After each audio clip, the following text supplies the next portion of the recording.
I have to be honest, a lot of people, even in my country, told me that I'm not going to win.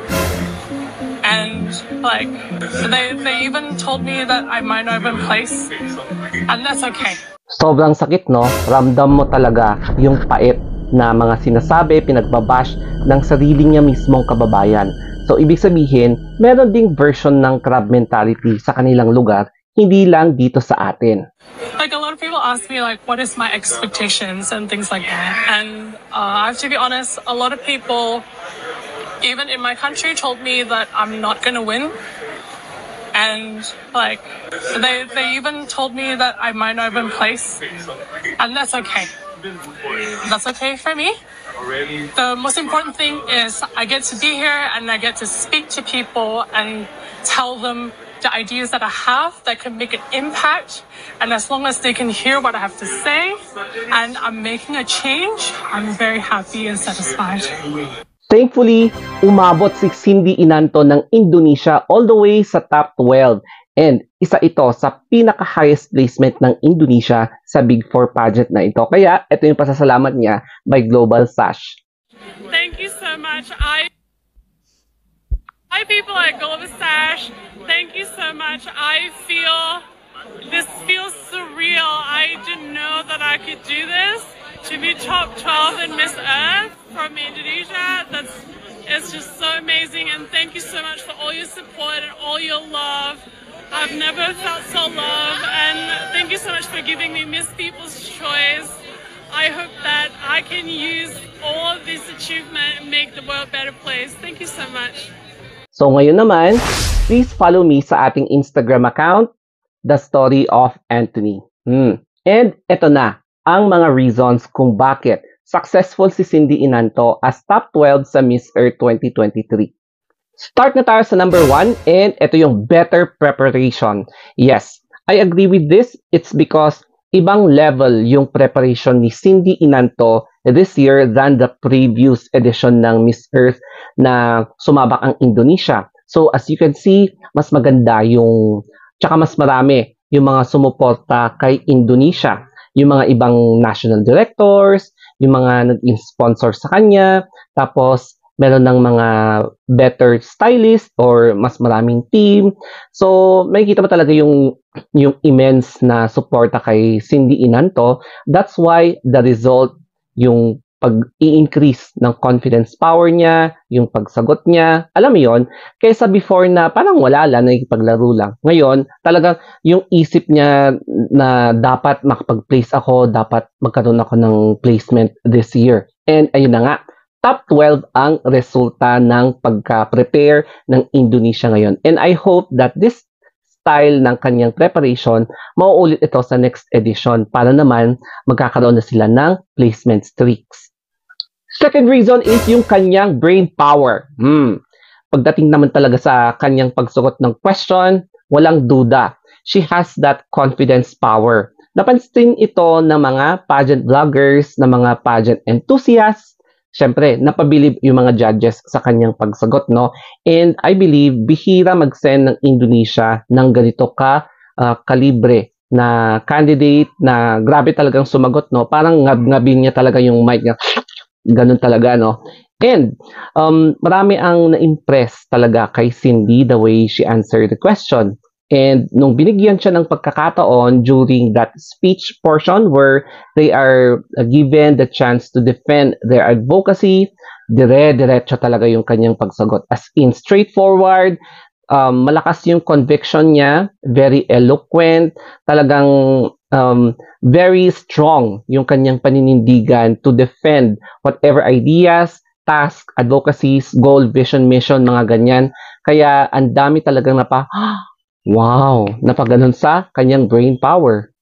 Third reason is positive personality. And yes, I agree with this. It's because very humble siya. Yung sense of humility niya talaga, pinakita niya, ni-resonate niya despite all the bashings na hindi daw siya makakapag-place, she will not win, but then top 12. And then, yung personality niya is down to earth.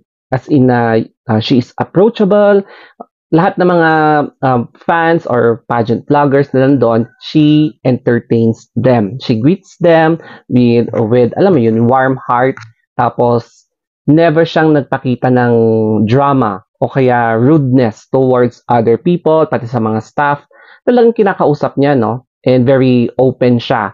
And she is also willing to express whatever feelings na nararamdaman niya. Parang, alam mo yun, hindi niya tinitake negatively lahat ng mga bashings o kaya negative criticisms. And ito yung isa sa mga factor kung bakit napaka-lovable siya, no? Mahal na mahal siya ng mga fans and even mga vloggers. Fourth naman is goal. I believe may goal talaga si Cindy Inanto sa kanyang pagpupursigi, kaya yun yung isang factor na nakapag-place siya. Mapapansin mo sa mga candidates na kapag sumasali sa pageant na may goal talaga na, for example, dapat galingan ko, dapat very serious ako para at least somehow mapapansin ako ng mga judges o kaya ng mga staff. Yun yung napansin natin na goal niya, no? She utilized lahat. Yung kanyang personality, yung kanyang brain, yung preparation. Ang daming combination kasi para ma-fulfill niya yung goal niya. As compared sa mga candidates na pupunta lang sa isang competition to have some fun, to mingle with friends, or to gain more friends. Yung mga ganun lang na playtime candidates na talagang lesser yung chance na makakapag-place siya. Although, yes, it is to have an experience, pero iba pa rin talaga kapag meron kang goal.